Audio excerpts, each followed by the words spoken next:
So I just watched Joker 2, and the build-up for this movie was pretty big for me. To be honest, watching this movie was not the biggest priority, but when I saw everyone saying how bad this movie was, I had to watch it. It's been a while since I've seen people unanimously agree on the state of a current movie. Usually, I'll see critics speak highly of a movie, but the audience doesn't like it, or the audience really liking a movie, but the critics not liking it.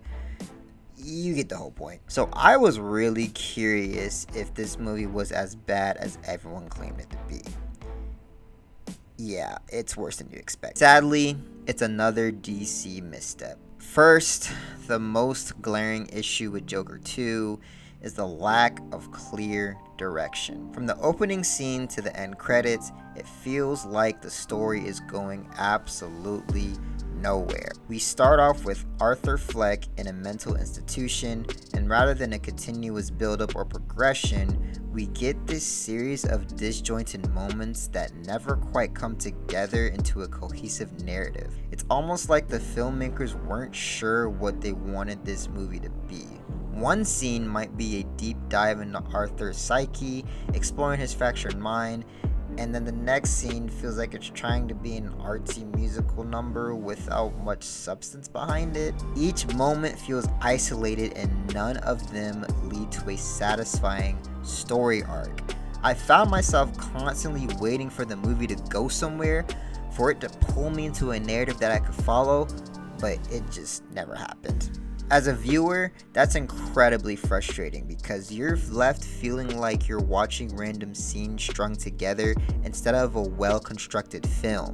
What's even more confusing is the choice to make Joker 2 a musical, and I have to ask, why? Why take a character and a story that worked so well as a dark, psychological thriller and then suddenly turn it into a musical? It's not like the film teases a gradual shift into these musical elements either. It throws you into these musical sequences that feel jarring and out of place. There's no real transition or explanation for why this choice was made. Now, if a time traveler moved a rock or stepped on a branch, then there's a reality where this could have worked. Don't get me wrong. But it doesn't. It's as if they were trying to be bold and different for the sake of it, but instead it just feels misguided. The musical numbers themselves don't even hit the emotional beats that you'd expect them to. You know how in some films a musical number will elevate the story or give you a deeper insight into a character's emotions?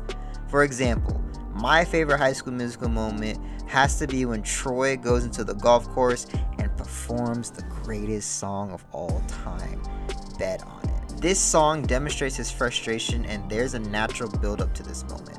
As an audience, you see and experience his frustration. Too many people telling him what to do, but he decides to bet on himself. This makes this moment powerful. It adds his character, and it makes you want to cheer for him.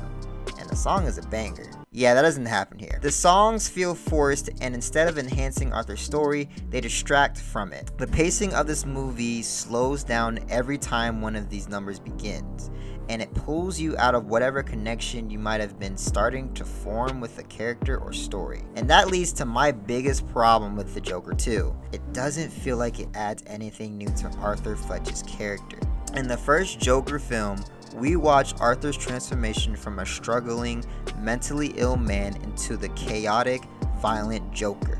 That Raw was a film, gripping character study that made us understand, if not sympathize, with his descent into madness. But in Joker 2, it feels like they hit the reset button. Instead of continuing or exploring what happens after he fully becomes the Joker, we're just rehashing the same internal struggles and breakdowns.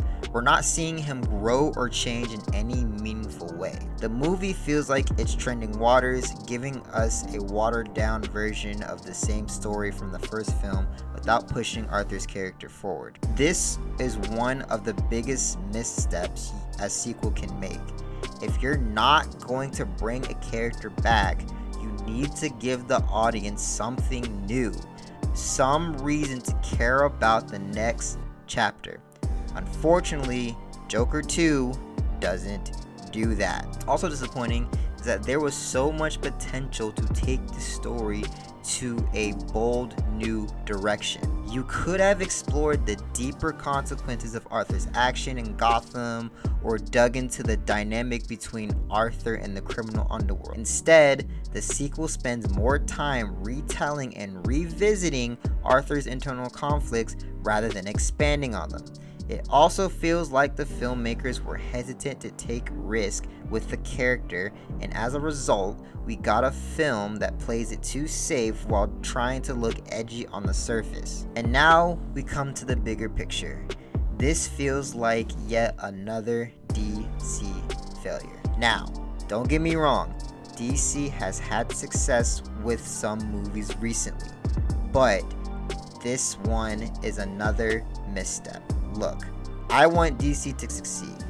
They've got some of the most iconic characters in pop culture, but there's this reoccurring pattern where they drop the ball on sequels or fail to capitalize on what makes their earlier films successful. With Joker 2, DC had a golden opportunity to build on the success of the first film and really elevate Arthur Fleck's story, but instead, they delivered a movie that feels like a rehash.